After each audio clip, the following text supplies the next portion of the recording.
Semalam saya telah bertemu dengan pihak Jabatan Pendidikan Negeri, semua yang dipertua Majlis Perbandaran dan Datuk Bandar, dan juga pegawai daerah semalam di hari pekerja.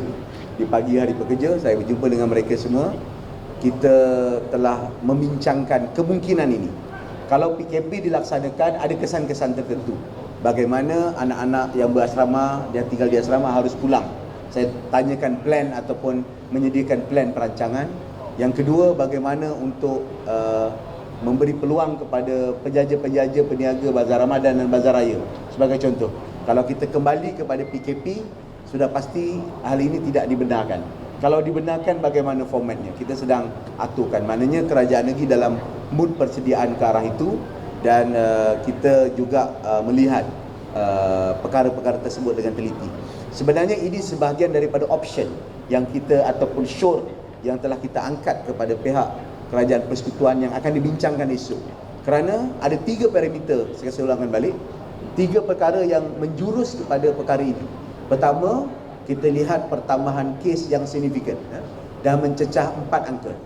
Kedua, kes-kes dan varian-varian baru sudah dapat dikenali di Negeri Selangor dan dia masuk dalam kategori kedua.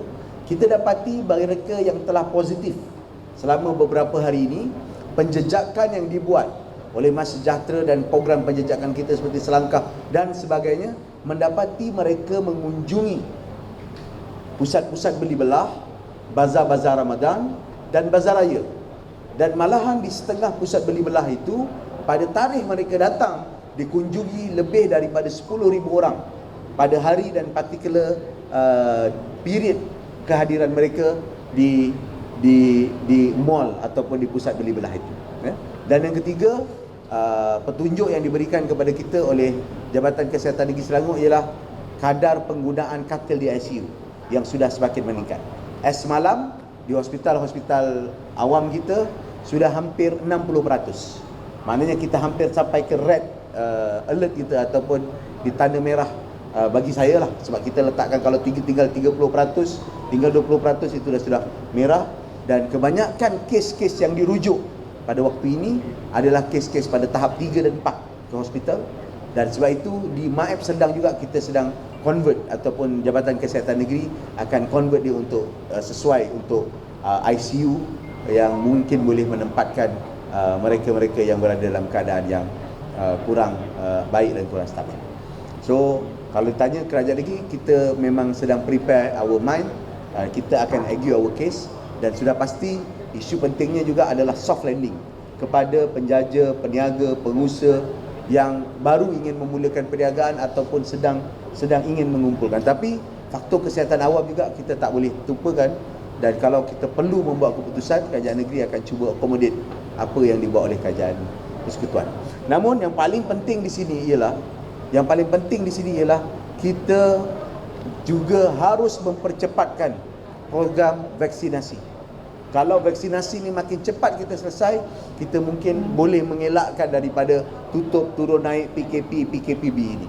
So kerajaan negeri telah dihubungi oleh Yang Berhormat Wabi Khairi, dan kita bersetuju untuk membuka satu pusat vaksinasi khas AstraZeneca di Shah Alam.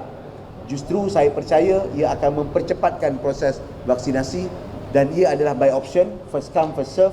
Dan kita dapati ada beberapa kumpulan-kumpulan tertentu ingin mendapatkan, walaupun ia AstraZeneca yang juga mempunyai kadar ratio, sebenarnya rasionya sangat rendah sebenarnya. Tetapi kes-kes gumpalan darah ataupun blood clot itu terjadi di antara sekitar 4 ke 5 bagi setiap 100, ataupun sekitar 40 ke 30 bagi setiap 1,000 atau 2,000. Jadi saya percaya ia selamat as advice by Kementerian Kesihatan, tetapi kita juga menyadarkan publik tentang risiko itu, dan dia dibuat secara first come first serve, dan juga is by option, is by voluntarily they came and then to get the vaccine. Okay? Yep. Pusat vaksin kat Shah Alam tu yang dekat mana, dekat situ? IDCC. So bila dijangka? Kita sedang siapkan, kita juga ucap terima kasih IDCC, dan ada penaja yang ingin berikan secara percuma.